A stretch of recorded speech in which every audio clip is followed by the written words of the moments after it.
You're listening to the Smart Women in Business podcast, episode number 53. Hello, you're listening to the Smart Women in Business podcast. My name is Jane Mackay, and on this show, we talk to smart women in business all over the world about starting, building, and creating the life and business of your dreams while having incredibly honest, in-depth, and rich conversations with amazing women in business who will inspire you to become a smart woman in business. Hello and welcome to the Smart Women in Business vlog and podcast. I'm your host, Jane Mackay from Jane Mackay Communications, marketing consultant and coach who works with people across the world to build the business of their dreams. Today, it is my pleasure to be speaking with Erin Huckle, founder of Chuckle Communications. Erin is in the business of raising the profiles of her clients through proactive PR, amazing award entries, and compelling written content.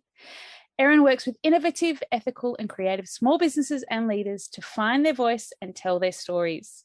Her focus is on helping clients connect with their ideal customers by turning up where they hang out, hence how we found each other. Erin has almost 20 years of experience in PR and has worked across sectors including tourism, IT, major events, not-for-profits, tech, and publishing. She still gets a huge buzz out of helping her clients get featured in the media. I know it's like a woohoo moment every time, and loves celebrating the awesomeness of her clients.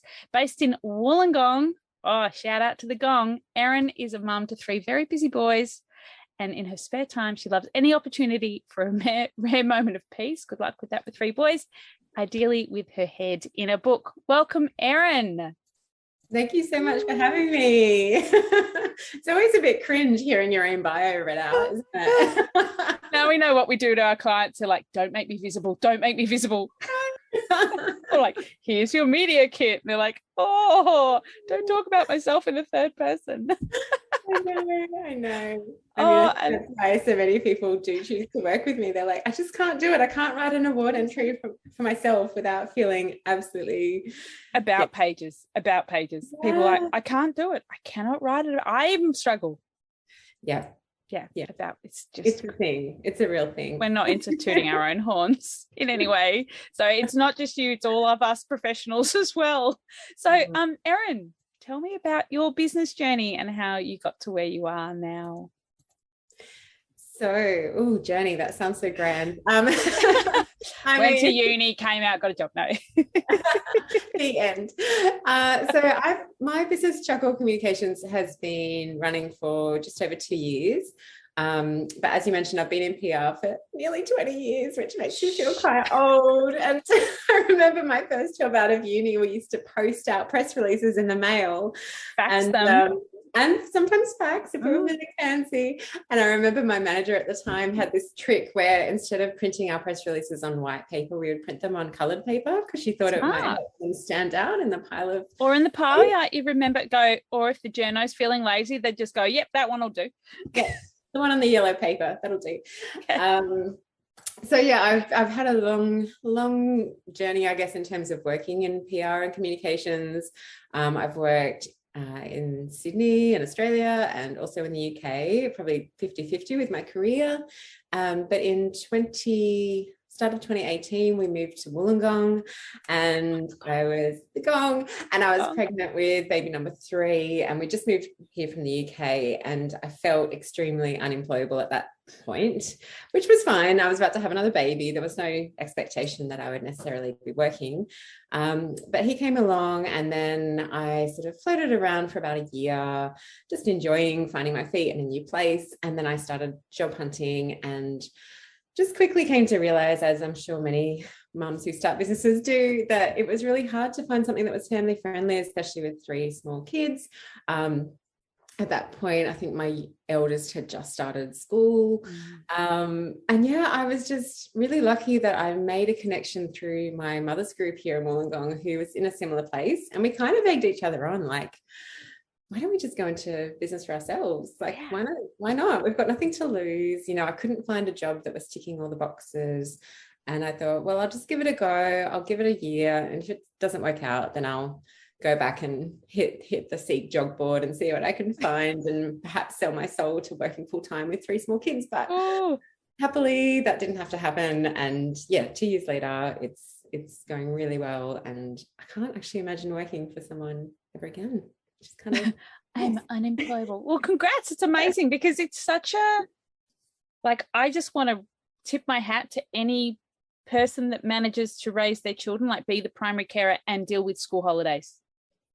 Because that is a logistical nightmare. It is, what is it, 12 weeks a year?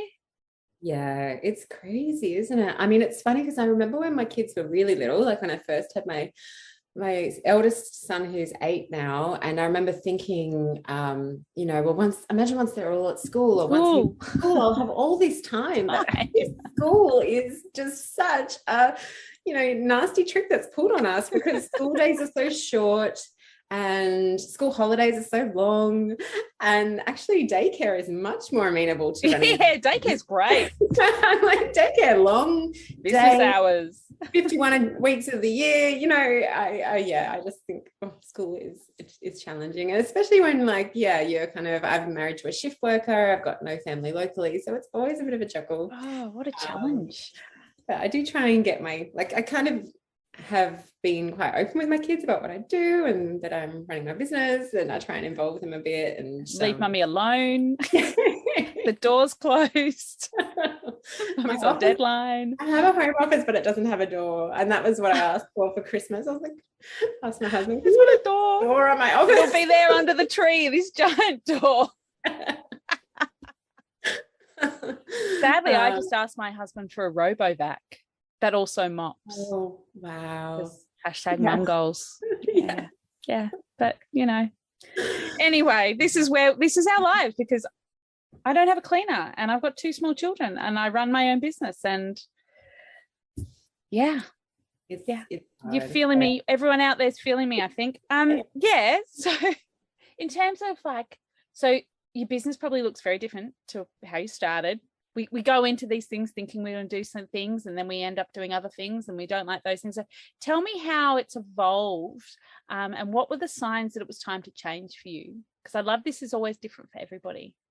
Yeah, that's such a great question. I mean, I think when I started 2 years ago, I was quite nervous because I've been in the UK before moving to Wollongong. I've been overseas at that point for about 6 years, and so when I came back to Australia, I was quite nervous about putting myself out there as a freelance PR consultant, because I just felt a bit disconnected from the media landscape, and the contacts I had were out of date, and everything had changed. So many magazines had closed, so many websites had popped up, and I just felt like I wasn't really in that position to put myself out there as a PR consultant. But there was this need that I saw for copywriters and content creators, and I've always done writing through my work, and it just felt like quite not an easy, but just it felt like a practical way to pitch myself, in terms of it was work I could do any time of the night and the day as well, while I was juggling the kids.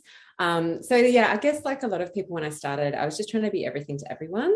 I would go to networking events and just say, yeah, I can do whatever you need. I can write blogs, I can write websites, I can write award entries, and I'll do it all for, 50 cents. It was just like $20 an hour. It'll be fine. Exactly. Yeah. I started my freelance journey as a copywriter. Oh, cool. Yeah. So I understand that. Yeah. And I feel like, and it was hard to, obviously you're so grateful, and I'm still really grateful to anyone who's worked with me over the last 2 years. And at the start, you're so kind of excited to be getting paid to work for people and do this work that you don't really realize. And you love the work. You love the work. It's so self-affirming, look at me getting jobs, people are paying me, and I'm writing words, and money's coming in. It's so exciting. And then actually I was probably nearly a year into my business journey as a freelancer, and I just started realizing that actually the things I was doing, I didn't want to just be everything to everyone, because actually that can be quite of a hard sell. And you end up not necessarily working with your ideal client. And obviously, as time's gone on, I've worked out who my ideal client is. And it was actually one of my clients who said to me, you're in the business of profile raising. what you do is all about profile raising. Like, yes, you write great copy, but you write really successful award entries and you help people get into the media and onto podcasts. And I was like, oh yeah, that works, profile raising. So that's kind of how my business has evolved. And I guess as you get more experienced and a bit more confident, you realize that saying no to things means you can say yes to other things. And I've gotten better at saying no. But here's someone who could help you. That's my approach. Exactly. No, sorry, but here you go. Yeah. Exactly. It's not for me, but someone else could help. Or I would love to work with you, but I can't right now, because I would have people turn up in my inbox and think I really want to work with them. So I would just say, yes, I can start tomorrow.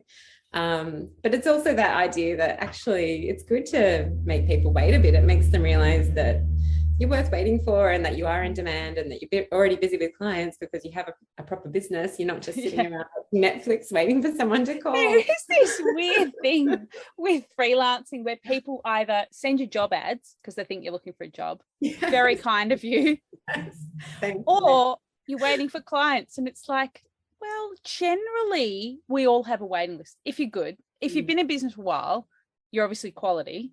Yeah. And there's a wait list. You can't just drop. So you got to plan for things. Yeah. That's my number one tip for everyone who's looking to work with freelancers.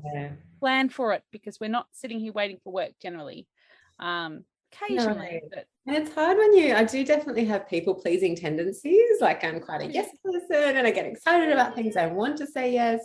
And I've had to be like back in, I think it was early November, I put some stuff up on my socials about how I was booked up until February next year.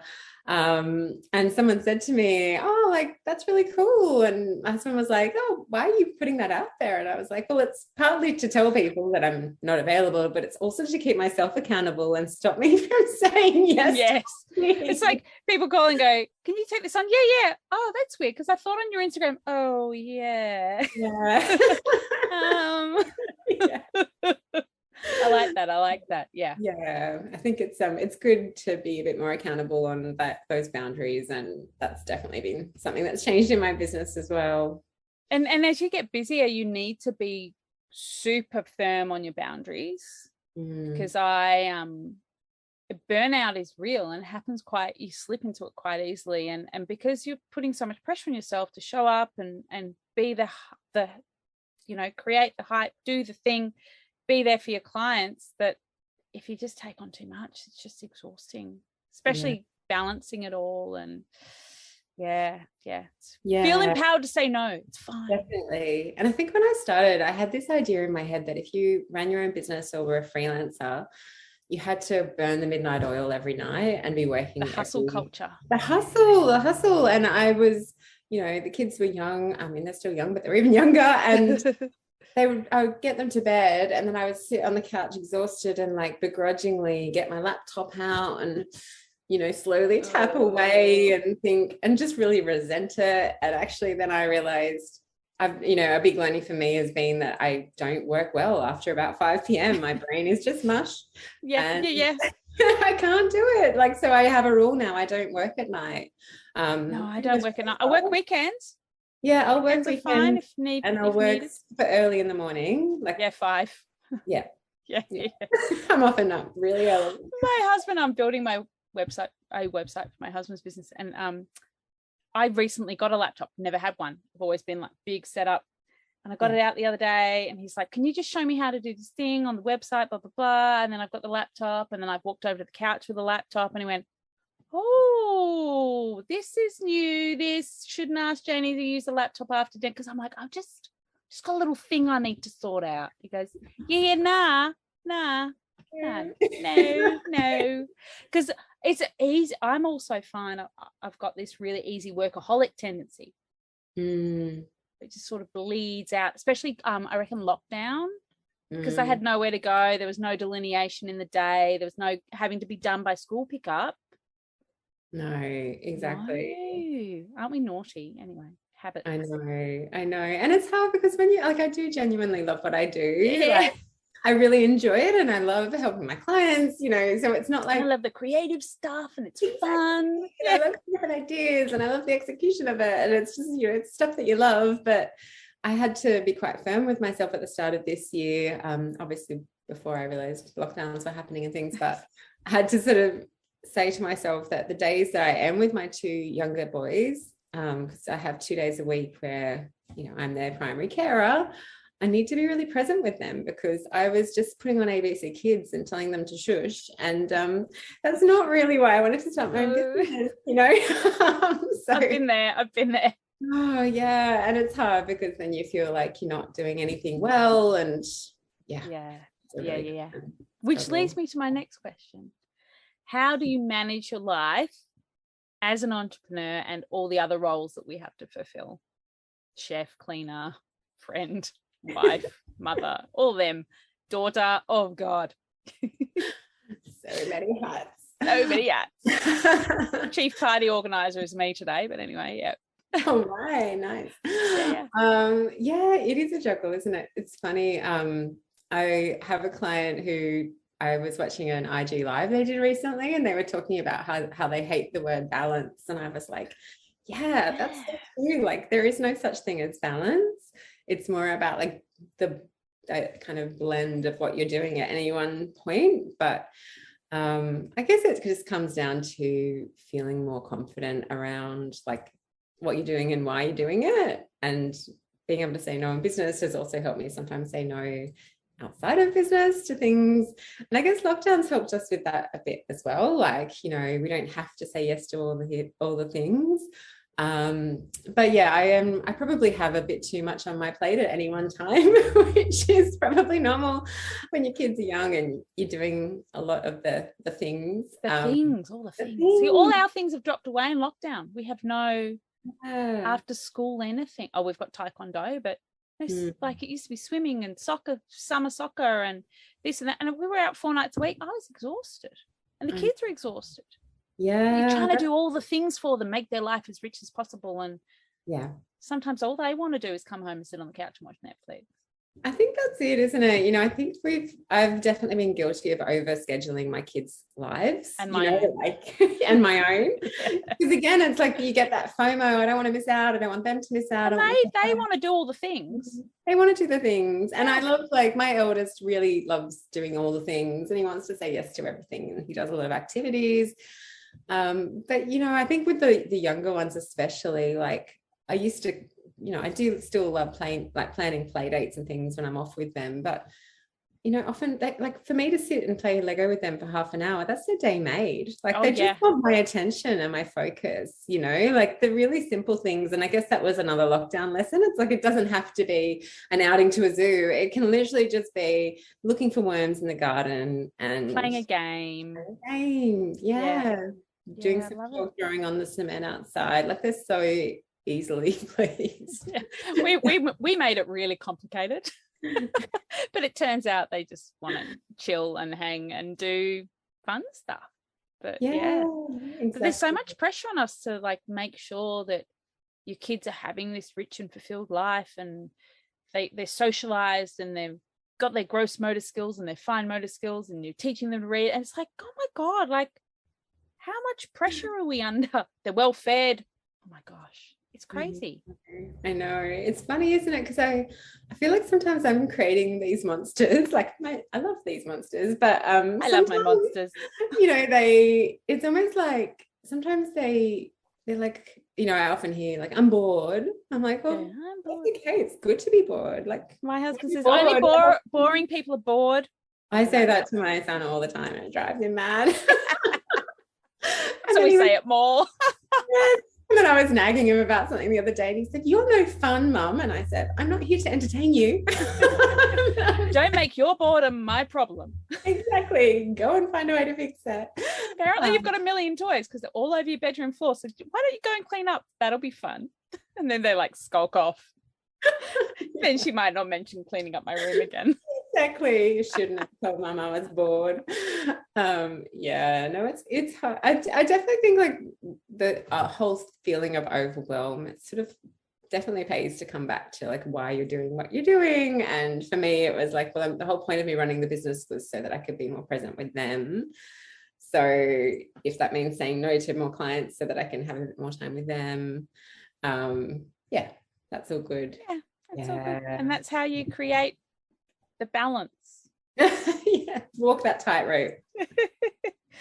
So what does a great day in the office look like for you? Well, generally, I mean, I mentioned it before, but I love getting up early, and I've realized I'm a proper early bird. Like my favorite kind of day is like today I got up at 4:45. I was sort of sitting at my table doing my cup of tea. Like you really are an early bird. I really am, but I go to bed super early as well, which really suits my Nana tendencies. Like I've never been that much of a night out party animal. Rager. No, I'm not. Yes. Yeah. No thanks. But yeah, I've kind of, for me, an ideal day would be getting up and having like a nice hour before the kids wake up. See, that's the crux of the issue there. Like 4:45 is like, because we're getting close to solstice. It's like getting up earlier and earlier and earlier. I mean, this morning I was up at 4:45. My 3-year-old was up at 5:13. So I didn't get that much quiet time, but I'm trying. I was up at 5:30 with my one today. Yes. Because of stupid elf on the shelf makes him more excited to get out of bed. Don't do it to yourself. No, why have I done? I've done that to myself as well. Elfie. Elfie. I didn't buy it. My daughter's friend bought it for her. Thanks for that. I feel like texting her dad every night going, you give me the ideas. Yeah, exactly. Elfie's already tired and it's only been 2 days. But I think for me, an ideal day, like I love having a couple of productive hours in the morning because that's when I'm really firing in terms of like writing or creating content or being creative with my ideas. But I do love connecting with someone every day if I can. I mean, it's lovely to have a nice clear day free of meetings to get down and get work done, but I am someone who loves talking to people and connecting with people and talking to clients. So I feel like having that balance, like a nice clear morning to get work done and then an afternoon of meetings and chat and admin and getting on top of those sorts of things is always a win.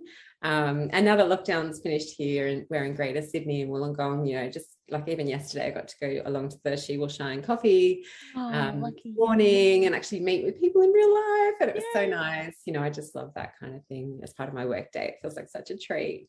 Yeah, the quiet, I like hierarchy my day. Like writing goes first because it's the hardest, and then like I reward myself at the end of the day with web design because that's like chill time for me. That's my fun time because I too am a nana. So us comms people, we're all geeks. What are your favorite tools? Because I love asking people. Everyone has a different tech stack. I love asking people this as well. I actually work with a really brilliant cyber psychologist at the moment, and she does, she's really cool. She's got this program which is called Digital Nutrition, and she's all about how we use tech in a healthy way and we connect connect as humans in a digital world. And this is a question she gets asked a lot too. I'm like, it's such an interesting question because there are so many things out there that can almost feel a bit overwhelming. And I've tried a few different things.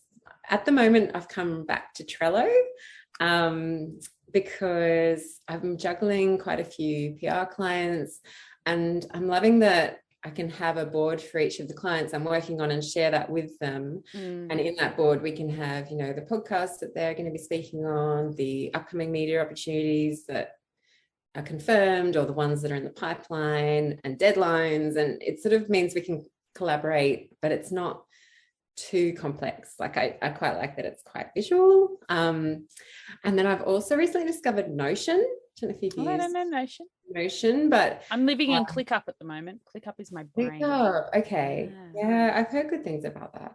No, Notion is like, it's almost like just having a blank page in front of you, and you can use it. Sometimes I just jot notes on, like, I don't know, I'll see media publications and I think, oh, that'll be a really good one to pitch this client to, so I'll just make a note of it. So I'll have a sheet in there that's just media pitch ideas, but you can also create quite beautiful looking like feature articles and blogs, and it's you can drop in it's videos and images. Like, it's really user friendly. Like, I'm not super, like I'm fairly tech savvy, but I'm not like, I can get quite overwhelmed as well. So yeah, Notion it feels like a quite a nice in Nice between. balance. Yeah. And then I spent a while looking at whether I should be having some different software for, onboarding and offboarding and that kind of thing. But at the moment, I'm keeping it fairly simple. I use Google Forms as part of my onboarding.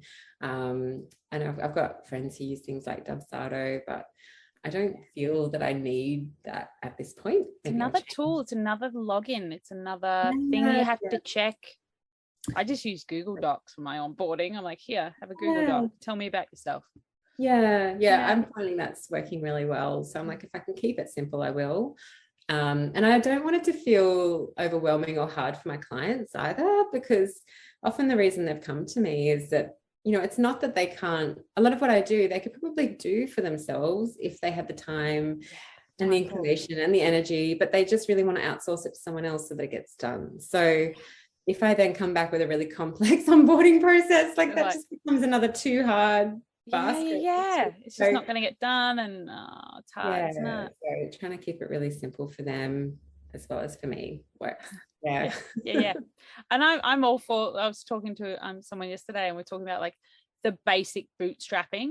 Like you can still do that and run a successful business. You don't need to have, people talk about, what's that really big one, Entreport people have, and it's like $300 a month, whatever it is. And people are out there, the gurus are out there saying, to have a successful business, you have to have this when you start up. It's like, I'm not even making any money. I can't commit to 12 months at whatever hideous amount it is. And it's like, just find what works for you. And also people's brains are all different. Like some people are visual, some people are verbal.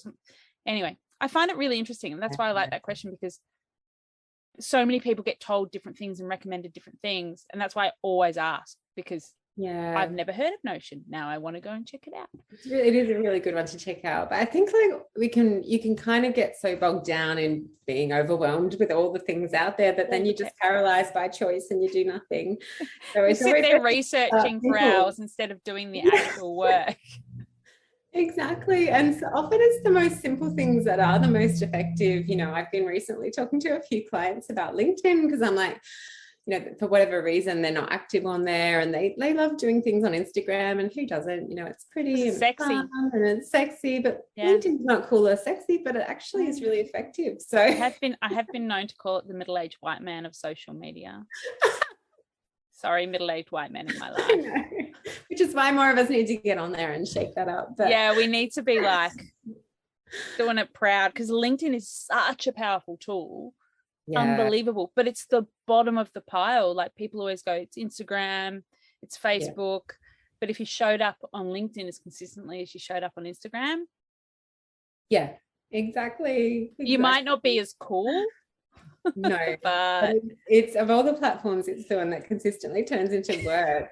So like, people are there to employ other people. Exactly, and they're looking for people with your skills. So it's amazing. Since I've been more active on there, the number of people who reach out to me and are like, oh, I saw on LinkedIn you were saying that you write ebooks and I need someone to write an ebook, or I saw that you do this. And it's like, whereas I feel like Instagram, it's more like, for me, it's often like a vanity thing. It's like, oh, look, I'm making pretty pictures. Look, I've got 4,000 followers. And it's like, yay. It is totally vanity metrics, and we love it, but we've been conditioned to look for them anyway. Go on LinkedIn. All right, it's in my mix. I'm gonna go and check it out. What's Jane been doing on LinkedIn lately? Not much. One of the things that I always ask, and that affects everyone I know who's in business at some stage, is imposter syndrome. And that's actually was the sort of the germ for me starting this podcast, was to talk about it. So what are your methods to overcome imposter syndrome, and how do you respond to the bad days in business? Imposter syndrome. It's funny because I naively thought the longer I was in business, the less I would suffer from it, but that's not the case at all. And I was listening to a podcast recently that the people in the podcast were very experienced, and they were saying they still struggle with it. I think it is a really common thing, but it's just trying to remember that there really is work for everyone out there, and that it's kind of working out what your triggers are as well. Like for me, it can be things like going on Instagram, because I go on there and I see people doing similar things to me, and I think, oh, but they're doing it differently or better, or they've just launched this course and they're doing X. Why haven't I done that? Why haven't I done that? I'm in the corner.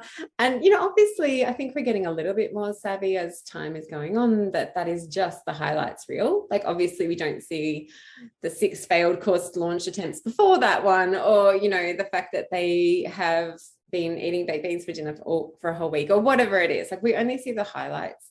So just trying to keep that perspective around, like, when you get stuck in that comparisonitis cycle, switch it off, like just switch it off. And, and often that's when I will connect with, like, I've got a few other people in similar work who live locally, and I'll connect with them and be like, let's just go for a walk and have a chat. And it's just a case of, oh yeah, that's right, we all have good days, we all have bad days.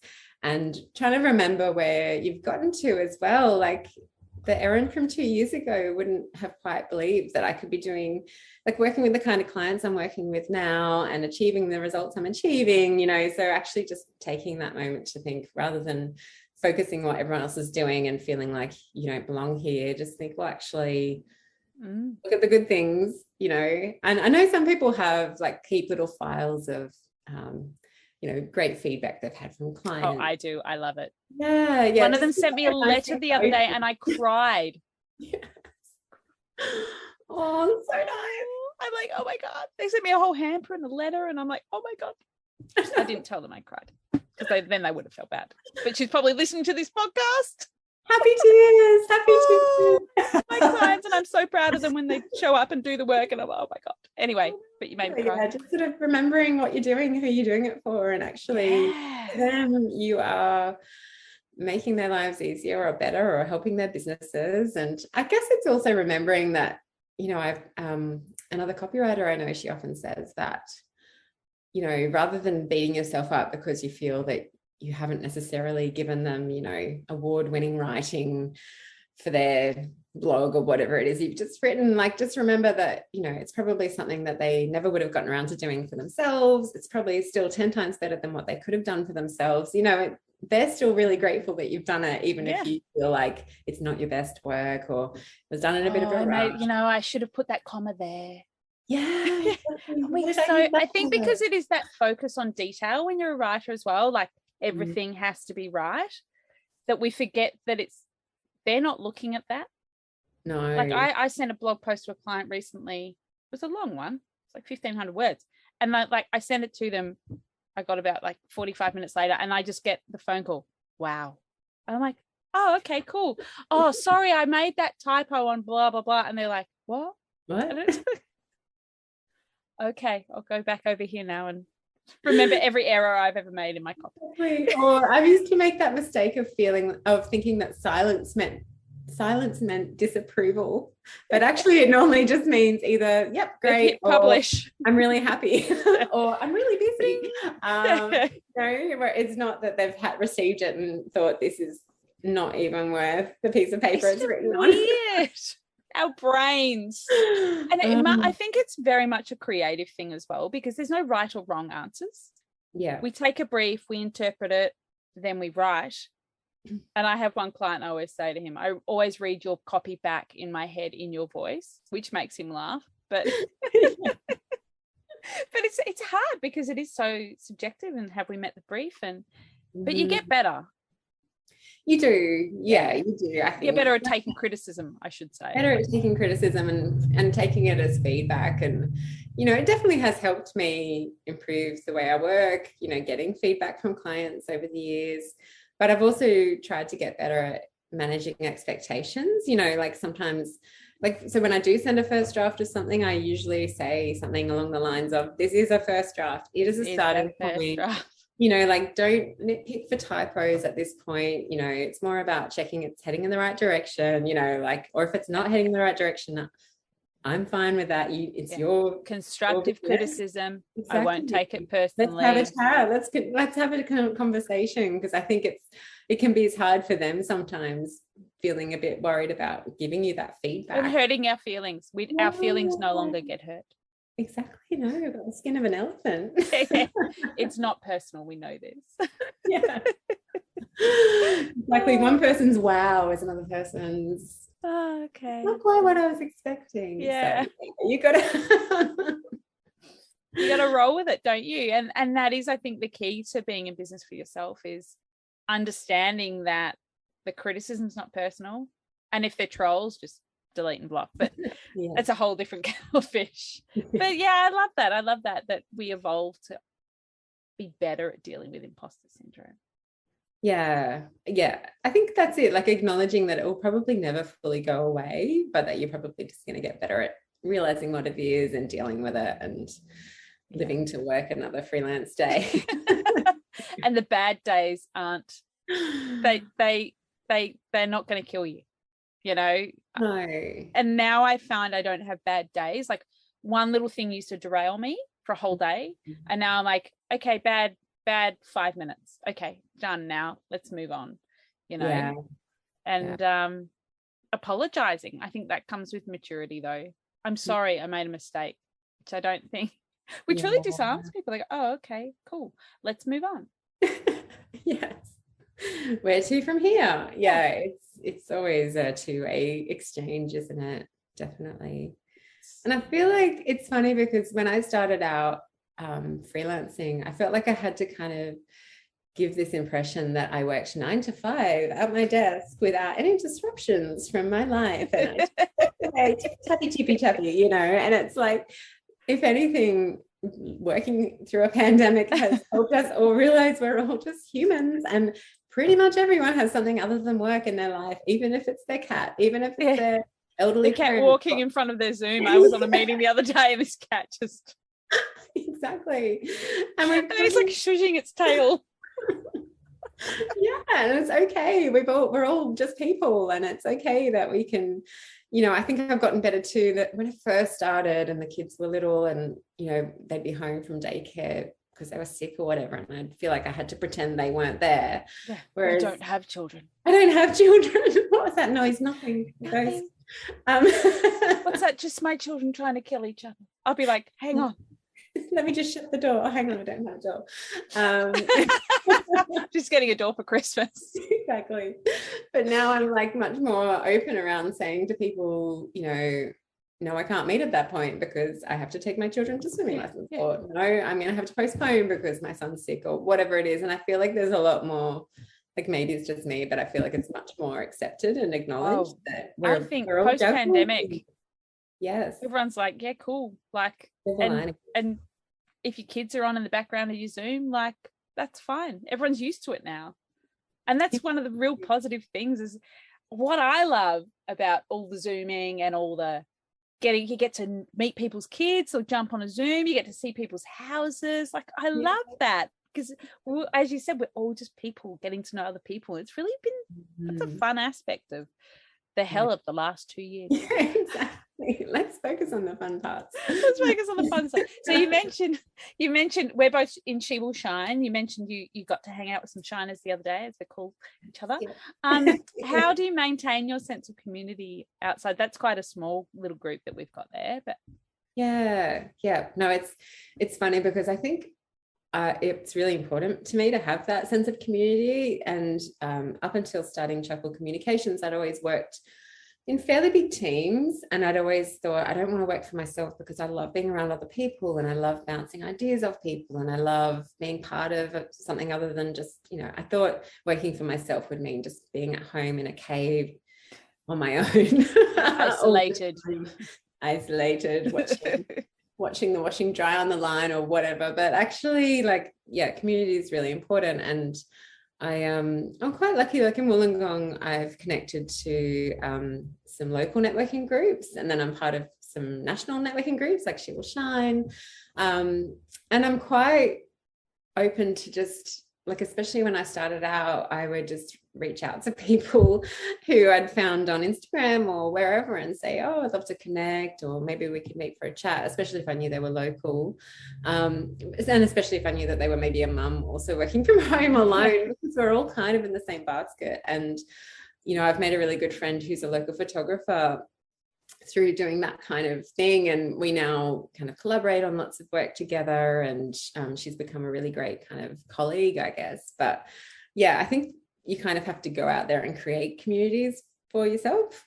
But also saying that, like, some of my favorite people in my sort of work life are people that I've never met in person, and I might never meet in person. Yeah. I met my whole team last Friday. Never met them. Been working with these people. I'm like, wanted to know how tall they were. They only know me from here before. I've only ever seen you from chest up. I have a body. I'm a body human. It's fun, isn't it? Because and also this whole pandemic bloody, but I've always worked online because I am remote. I'm in a tiny town. But before that I was in Melbourne, but Zoom didn't exist. But I love that Zoom does, or we could talk about Skype, but we won't. But I love that Zoom has enabled us to have really good connections, genuine, authentic connections with people who we may never meet. Yeah. And some of my best friends I've never met in real life or even spoken to. It's just Facebook Messenger. Yeah, it's messengers. It's funny, isn't it? I feel like it's been so freeing. I remember, because I grew up in a small country town, and then I went to Canberra for uni, and then I went to Sydney when I finished uni, and I remember feeling like I was quite tired to being in cities, working in PR and feeling like, I've got to be in the city. PR, darling. Yeah. Right. PR, exactly. Champagne and parties. Yeah. Not quite. But actually now, you can literally do this kind of work from anywhere. And I mean, I'm in Wollongong, which isn't, a true that is a big city compared to where I am. Exactly, it's huge compared to where I grew up. But I'm like, where did you grow up? Sorry, I grew up on a farm near Griffith in South Wales. Yeah. So way out west. But it's really freeing to know that if for some reason we did, uproot and move to Whoop, as long as I've got an internet connection, I can still keep doing what I'm doing. Like, it's really liberating. It is, but also like it's so wild because, like, I've worked with clients. I have clients like Germany, Texas, Bali, wherever. And it's like the most challenging part of that, time zones. Time zones, yeah. Time zones are a pain. And I have one of those brains that can't work them out. But yeah, I love that. And it is really liberating. Yeah. Wow. I know, the world is literally our oyster. Yeah, and when I did my master's a million years ago, the internet was just a new thing. Okay. So it's like now we can just do it wherever. It's wild. Anyway, so what's your why? What keeps you motivated in your amazing work? I guess it started out. Sorry, it's a really noisy motorbike going past. It started out as being around being able to juggle family life and work, but actually, as much as that's a nice sort of bonus, my why is really around like helping raise up other people in business. Like, I just get such a genuine thrill from it, and I've realized that it's a big part of my identity. Like, I've got a lot of respect for anyone who chooses to stay at home when the kids are young and be a full-time mum, because that is not an easy job. That's really hard. But for me, I felt like I still really want this part of my life, and partly because I really love that external validation of having a client, like you say that was brilliant, or you've helped us do this, or thank you for helping us win this award. I find it really gratifying to know that I'm helping people other than myself, which is, again, the kind of profile raising thing. But I think my why is around sort of, making a positive impact, but also being able to be a parent and hopefully a good role model to my kids. No pressure.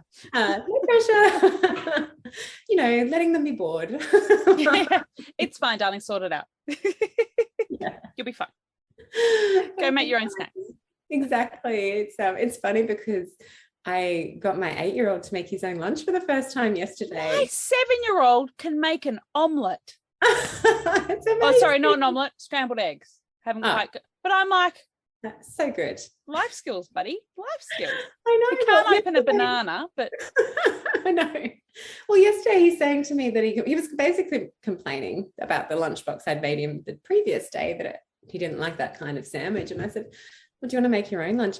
Can I? Yes, you can. Off you go. There you go. It's called Life Skills, and I am winning.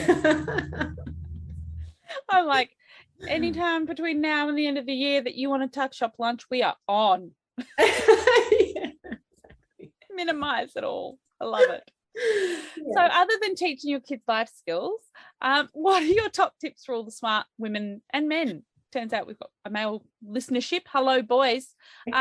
Across the world, all the people in business across the world.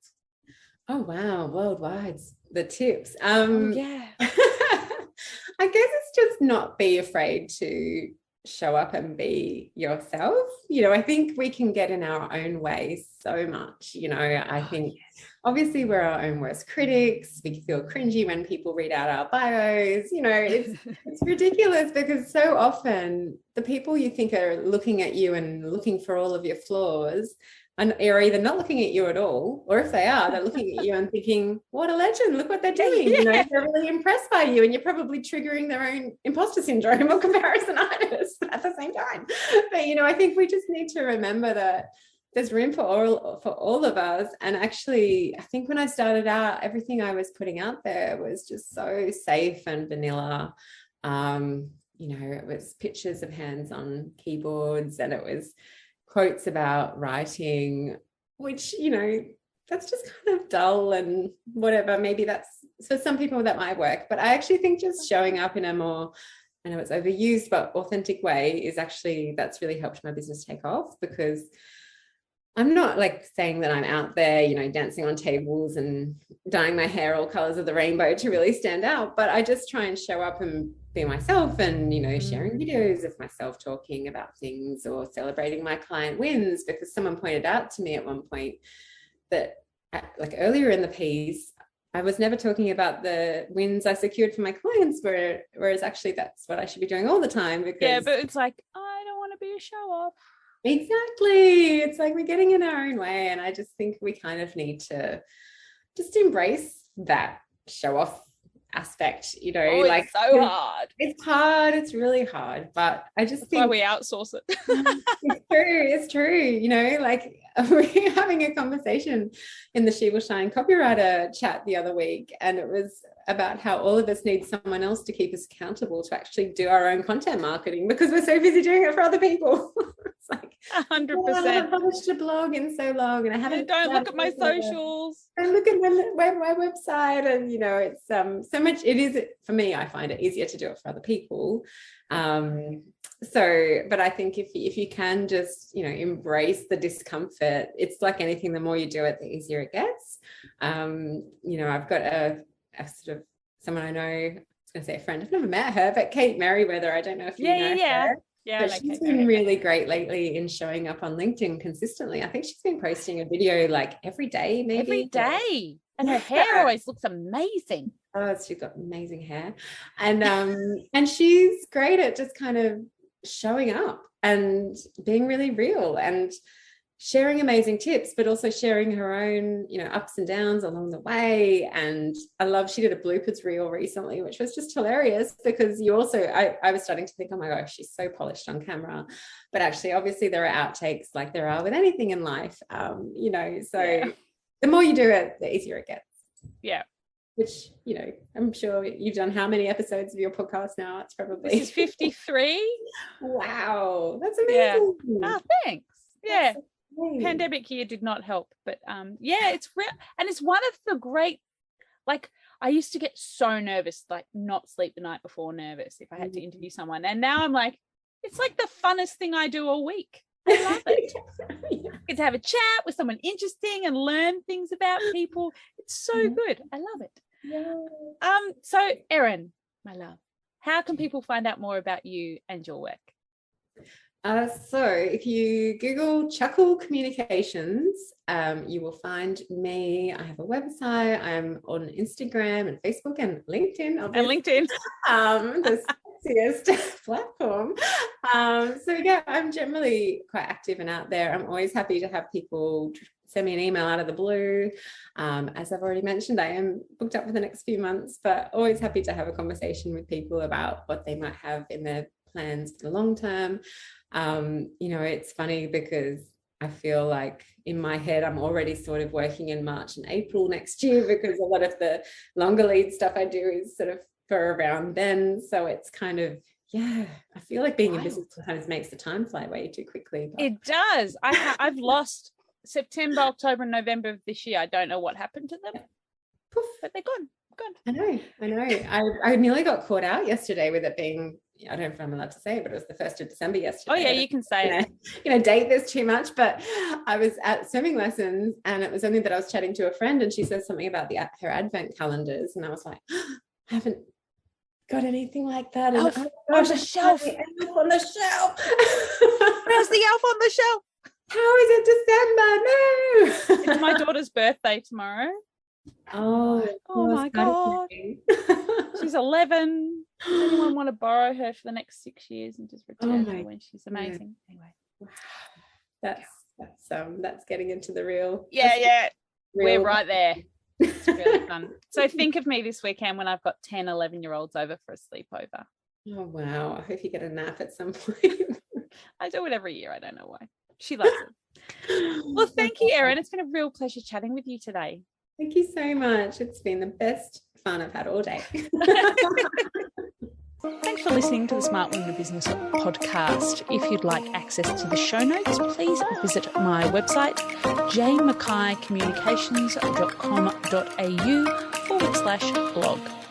If you've enjoyed this episode and would like to hear more, please don't forget to subscribe. Until next time, keep on being a smart woman in business.